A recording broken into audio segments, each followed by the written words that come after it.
It is with absolute shame that I admit nearly every single relationship I have ever entered started with trauma bonding. By our first encounter, they told me every wrong their parents committed to them, along with their favorite artists. In some ways, I understand why I fell into that trap, a yo-yo of pop culture commonalities and the catharsis of admitting your parents were shit. Moreover, it was the essence of my dynamic with my father. He would emotionally, verbally, and mentally assault me to then discuss the new season of Game of Thrones. There's something relieving and even opening about sharing pain with someone, and even the same music. The problem is, just because they share your pain does not mean they share your love, or at least how you define and give it, or receive it. In looking at my father's 5 wives and a few affairs, I have discovered the key ingredient to his escape from his child support trail: mommy issues. My father's mom had 8 kids, around 5 husbands herself, and no economic stability. My father's biggest complaint was that as his My father's biggest complaint was that as the firstborn, she turned him into her permanent husband, of which I could understand. I too was more my mother's partner than her daughter, and faced the old "I never did that, I never said that, that never happened" remarks whenever confronting her on this truth. My mother even faced the same with her mom, and from what I've learned about his other wives, they too came from unhealthy households, which makes sense. The only way anyone loved my dad is by somehow not loving themselves. The rich will always rule over the poor, as long as the poor feel their lack so deeply they never materially try to overcome it. For my father and his wives/victims, their lack was in love, and their refusal to heal that lack came from the difficulty of acknowledging who caused it: their mommies.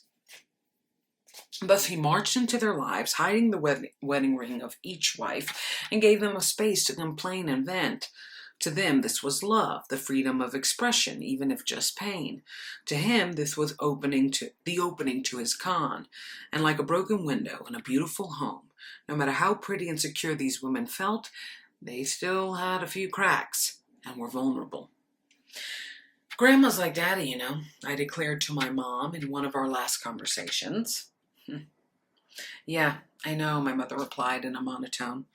"My grandmother loved me more than she loved my mom, and sometimes I feel my mother loved my father more than me. Why? Because when they loved someone, they were endlessly forgiving, and when they did not, they were endlessly critical. They both want to be so liked in the center of the universe." Leos, I continued with my astropsychology degree. "Both my grandmother and my father loved attention and consumed it like a vacuum did dust bunnies, even if they still ended up empty in the end."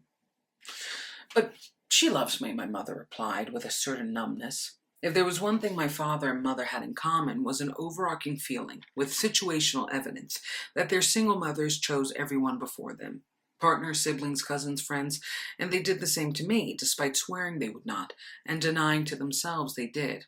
It was this realization that made me fully accept we date our parents, we even marry them, and eventually become them. Okay, let's heal, let's discuss.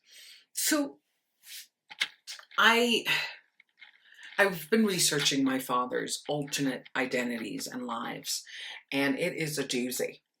And one thing that I realized is, and it makes total sense, a lot of the women, and even men my father had affairs with or married, had parental issues. They came from torrid childhoods, from some level of effed up. And it's something that I understood with my relationship with my father. My father had to break me for me to tolerate that he was broken.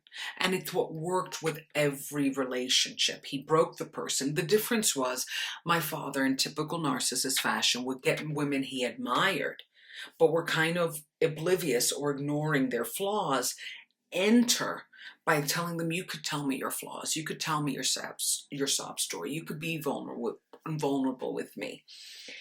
And then completely eviscerate them and kind of do this energy transfer. If he liked that they were confident, he would enter into their lives by discussing the people and the situations that made them feel less confident, amplify them, because obviously you're going to give away your insecurities, and in turn completely take away their confidence as his, because he liked people broken.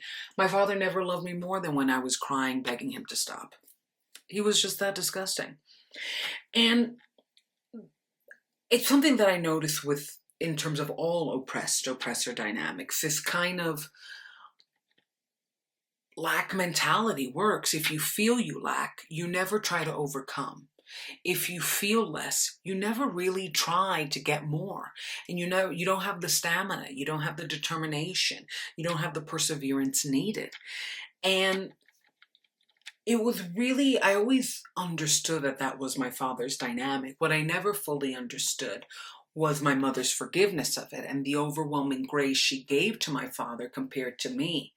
And then I was analyzing it in two things. My grandmother is very similar to my dad. They are Leos, they love attention, they want everybody to cater to them, and they will turn on your neck if they feel you are not serving them. And so it made sense that my mother ended up servile to my father. What didn't make sense to me was why she turned on me. And it's something, that's when it hit me. And it hit me really, really hard. My mother liked my dad. My mother loved my dad. Because one thing that my mother, I feel like my mother married her mother before she became her mother. And that was something that I was noticing myself and my own dynamics. I kept on dating my dad and becoming my mom in that situation. My mother was a single mother. My father, technically, right? My grandmother was a single mother, and our fathers were just these floating orbs that came in and out of our life, these dark shadows. And when I realized that, I thought, like, why? How does it work like that? How do you first marry your parent and then become your parent? Like, how does that work? And it's when I was thinking about that and kind of trying to really heal me that I realized my grandmother gave an overwhelming grace to everybody, but not my mom. And my mom did the same thing to me. And when my grandmother really liked you, she would not let anyone criticize you. But she criticized my mother. And my mother did the same thing to me. And it was a huge wedge in our relationship because I felt like I wanted to separate my parents, ironically. Whenever my dad was around my mom, he was this soft little puppy. Meanwhile, he was stealing from her. Whenever my mom was around my dad, she was a soft little puppy and kind of like, this guy. Meanwhile, he was stealing from her. And I felt like nobody was soft with me. If anything, I was required to be kind of dead, either entertaining or dead. Super invisible, or just like a frickin', film, just displaying funny, smart, talented, great. And it's only as I got older, they resented that part of me, the parts of me that were better than them. And it really hurt me to have these realizations because I think one of the reasons I paused Daddy Recovery was that I kept on running into this wall and I wasn't ready to be honest. And the wall was, my father was only allowed to abuse me because my mother allowed it. And I found myself falsely defending her and kind of wanting to give her grace, of which I give grace to both of my parents. These are inherited patterns. And as somebody who's breaking them, it's really hard. I understand why they did it. I understand why they just became their parents. I mean, what is the irony of my father marrying like 5 wives at the same time, having multiple children and abandoning them. And even the ones that he was closest to, he had a toxic relationship with. And it's just something that my family did. I think my family had defined love as toxic loyalty. I may want to push you away, but make sure you never leave. I would die for you and I would kill anybody that hurt you, but I'm probably going to make you feel dead first. Like they just acted like hate was some form of love, like some form of very disappointing love. And when I looked up my father's wives, they all had similar backgrounds and similar pains, and some moved on, some he's still with, some didn't move on, aka my mom. And it was this huge, like, moment of not only realizing that I date wrong, but I'm gonna end up wrong if I don't fix this.